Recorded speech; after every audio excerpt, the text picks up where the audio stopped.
Hi, everyone. I'm Rachel. I volunteer with the Center for the Women of New York as a researcher for the Green Team. Today, we want to walk through the sections of the Center's 2024 Environmental Injustice Report, highlighting some key points and sources for you. First, let's go over a definition so we're all starting from a common understanding. According to the U.S. Environmental Protection Agency, environmental justice is the just treatment and meaningful involvement of all people, regardless of income, race, color, national origin, tribal affiliation, or disability.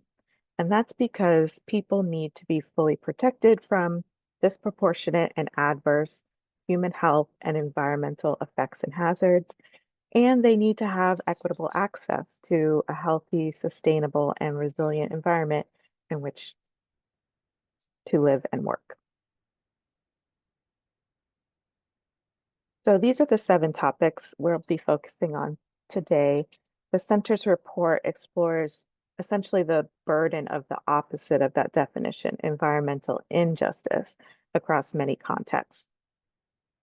Expensive and deadly climate disasters underscore the tangible devastation on human lives and on the planet.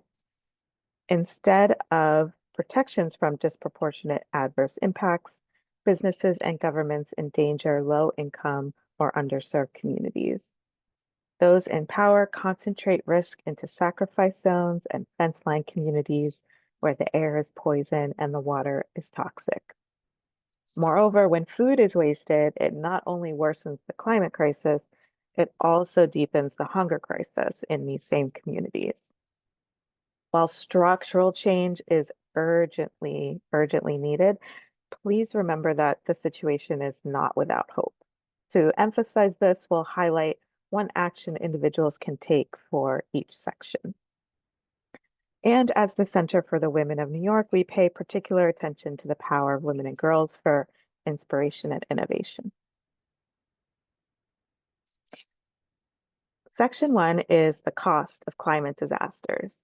In it, we investigate how these disasters impact our world.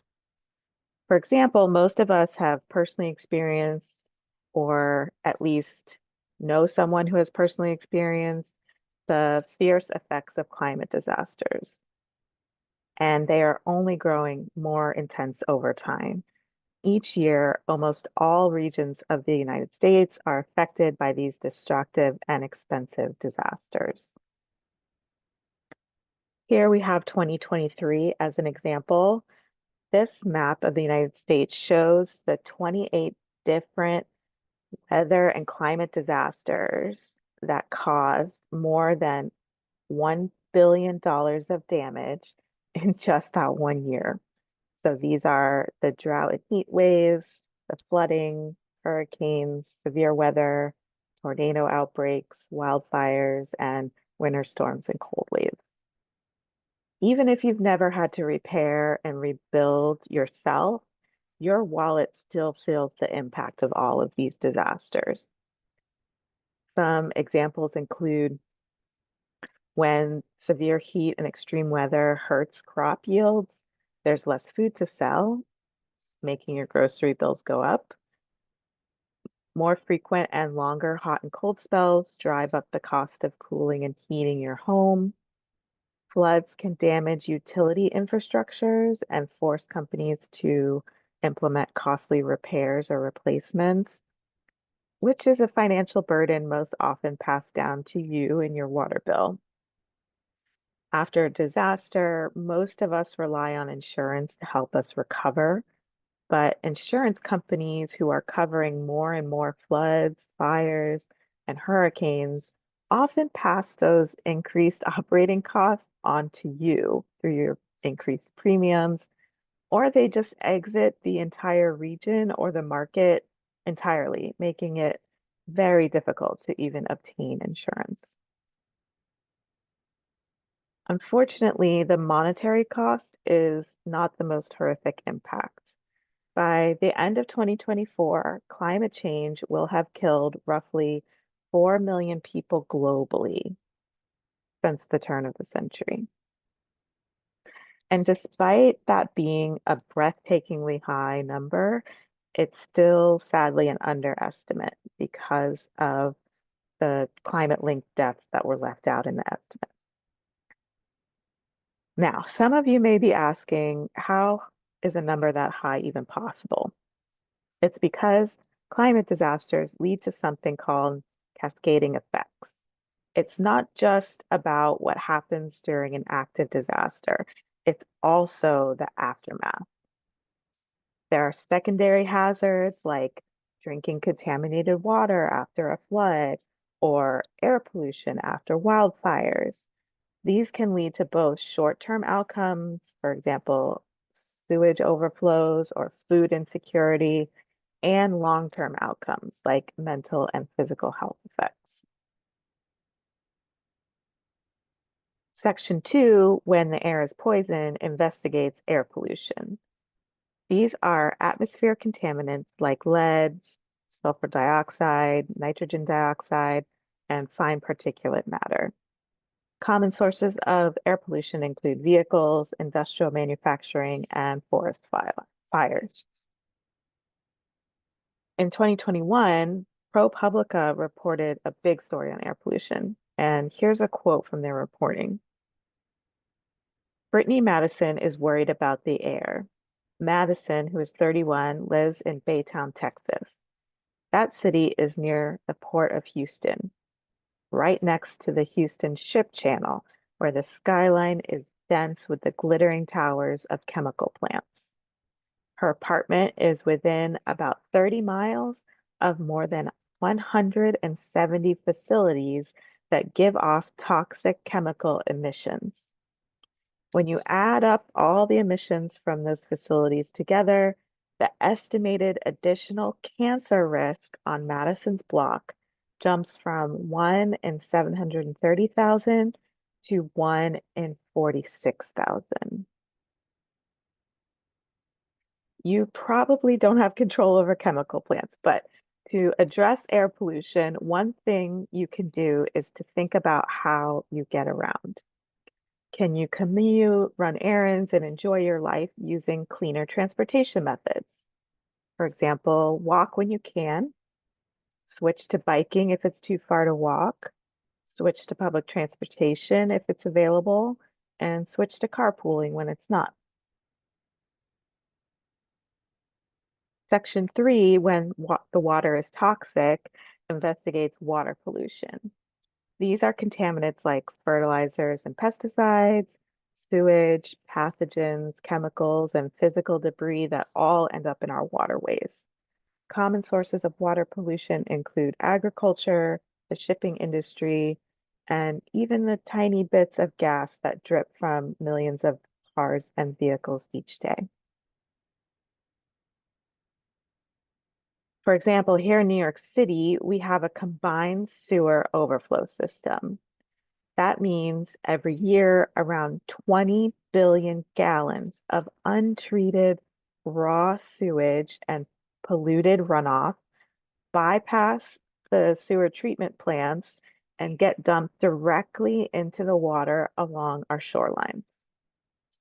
As little as 1/10 of an inch of rain can overwhelm New York City's sewers and treatment plants. That means almost every time it rains, raw sewage, pet waste, trash, and untreated runoff all directly dump into the waterways. These sewage overflows occur regularly in waterfront parks like Hudson River Park and Astoria Park, where people swim, fish, row, kayak. And the largest overflow discharge pipes are located in communities of color. Only New York City can change how our sewer system works. But to address water pollution, one thing you can do is to take action to keep contaminants out of the water. For New York City specifically, you can volunteer as a harbor protector. These dedicated New Yorkers do three main activities. They weed, plant, and remove trash from our sidewalk rain gardens. These are especially designed to absorb rainwater, unlike sidewalks and roads that absorb no water.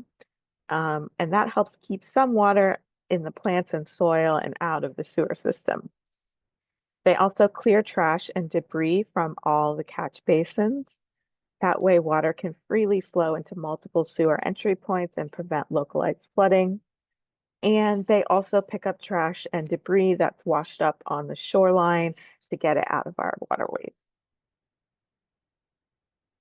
Section 4, when the food is rotten, investigates food waste. This happens anytime food is grown or harvested but not eaten. Common sources of food waste are all of us as consumers, as well as grocery stores, restaurants, farms, things like that. Rotten food creates the waste hunger paradox. In the United States, more than 72 billion pounds of safe, wholesome food goes uneaten in a year. We set aside some to feed animals, we plow some under or leave it to rot in the fields, or we simply just throw much of it away, all while 41 million Americans go hungry. Keep in mind that when you waste food, you're not just throwing away an apple. Everything it took to produce, process, transport, prepare, and store that apple is also wasted. All of those activities generate significant carbon dioxide emissions.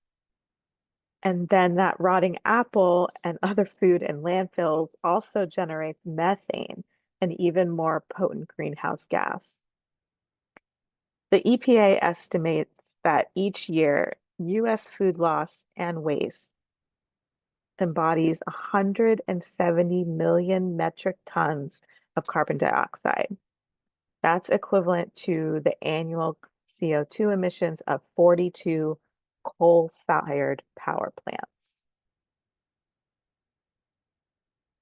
To combat food waste, one thing you can do is to plan ahead.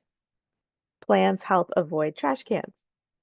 No one will be 100% perfect all of the time, but reducing the amount of food you waste is the single most impactful way individuals can slow down climate change. Not wasting food helps more than switching to an electric car or switching to a plant-based diet.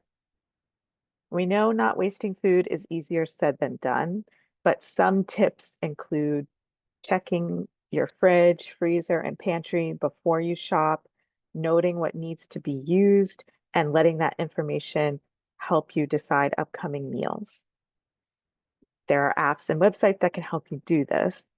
And then when you do go grocery shopping, it's also a good idea to include the item quantities on your list to avoid overbuying. If you're running out of time or know that you won't eat something, give away the food to others. In New York City, community fridges are great for those smaller portions that a food pantry wouldn't be able to accept. Switching gears a little bit, Section 5, Disparate Impact, investigates how BIPOC, or Black, Indigenous, and people of color, communities are more likely to bear the burden of pollution and climate change. Here are some terms to consider. Remember Brittany Madison in the poisoned air section? She and her neighbors in Baytown, Texas, live in a fence-line community. They literally live across the fence or next to one or more facilities whose operation directly impacts them. For example, through noise, odor, traffic, emissions. Businesses and government turned Baytown into a sacrifice zone. As Anna Baptista, a professor at the New School, said, industries rely on having these sinks, these sacrifice zones for polluting. That political calculus has kept in place a regulatory system that allows for the continued concentration of industry. We sacrifice these low-income BIPOC communities for the economic benefit of the region, state, or the country. Obviously, governments control regulations, but to address disparate impact, one thing you can do is support local BIPOC and women-led environmental community organizations. You can volunteer, donate, and spread the word about their work. In New York City, some organizations like this include South Bronx Unite, who works to improve the neighborhoods of Mott Haven and Fort Morris, Riverkeeper, who fights to revitalize the Hudson River, City Harvest, who rescues fresh food and delivers it for free to help feed New Yorkers experiencing food insecurity, and the New York City Environmental Justice Alliance, who links grassroots organizations from impacted communities to advocate for improved environmental conditions and against inequitable environmental burdens. So, Section 6, The Power of Women and Girls, details inspirational examples of leadership and innovation. We strongly recommend that you take about 10 minutes to watch Vox's 2021 video, How Radical Gardeners Took Back New York City. You'll learn about Liz Christie's radical seed bombs of the 1970s, Hattie Carthen's struggle to bring sidewalk trees to her Brooklyn neighborhood, and how all those teeny building-wide plots of urban gardens got their start. Our seventh and last section, Radical Empathy and Maintaining Hope, turns to climate optimism. As championed and explained by activist Rachel Cargill, radical empathy doesn't just say, I see you, or I'm sorry for what you're experiencing. Instead, it asks the question, in what ways does my existence play into your oppression? From that knowledge and empathy can spring action, a rational and solution-based approach to allyship and community care. Activist Leah Thomas explains her turn to climate optimism. I started to identify as a climate optimist not because I'm ignoring the reality of the climate crisis, but because I want to stay rooted in the solutions that are available versus getting too bogged down in the doom. It keeps me motivated, imagining a better future than what we have now. That's the main portion of what we wanted to highlight for you today. A quick note that we made this presentation using free licensed materials from Slides Carnival and Unsplash. And here's the summary, a reminder of the 7 sections that we covered today.